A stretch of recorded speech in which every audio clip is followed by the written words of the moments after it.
अस्सलाम वालेकुम मोहतरम नाज़रीन सामीन, डॉक्टर यास्मीन तारिक की तरफ से खुश आमदीद। आप देख रहे हैं knowledge Chirag encyclopedia of Quran पाक, चैप्टर नंबर 98, सूरत अल-बय्यना। सूरत अल-बय्यना कुरान पाक के 30वें पारे अम्मा की 21वीं सूरत है। बताइए सूरत अल-बय्यना का नाम किस आयत से लिया गया है? ये नाम इस सूरत की पहली ही आयत से माखूज़ है। अल-बय्यना के मायने हैं खुली दलील और ये अलामती नाम है। बताइए सूरत अल-बय्यना को दूसरे किस नाम से पुकारा जाता है? इस सूरत का दूसरा नाम सूरम लम याकुन है। तरतीब नज़ोल के लिहाज से सूरत अल-बय्यना कुरान पाक की 100वीं सूरत है। मौजूदा तरतीब बता दें। कुरान पाक की मौजूदा तरतीब में ये सूरत 98वें नंबर पर है। बताइए सूरत अल-बय्यना मक्की है या मदनी सूरत है? ये मदनी सूरत है, जबकि बाद मौर्रिखीन के मुताबिक ये सूरत मक्का में नाजिल हुई।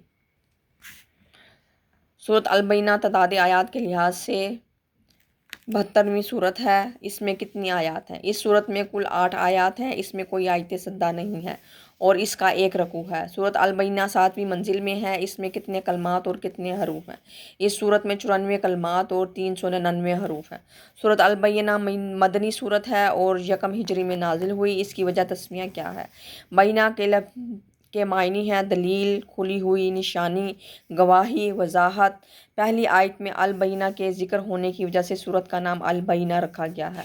सूरत अल-बय्यना की शान नज़ूल बता दें। किताब के साथ रसूल अकरम सल्लल्लाहु अलैहि वसल्लम की ज़रूरत और अल्लाह की किताब कुरान मजीद पर और इसके लाने वाले रसूल पर ईमान ना लाने वालों का बुरा अंजाम और ईमान लाने वालों से अल्लाह ताला की रज़ा और इनके लिए नामात बयान करने के लिए ये सूरत नाजिल हुई।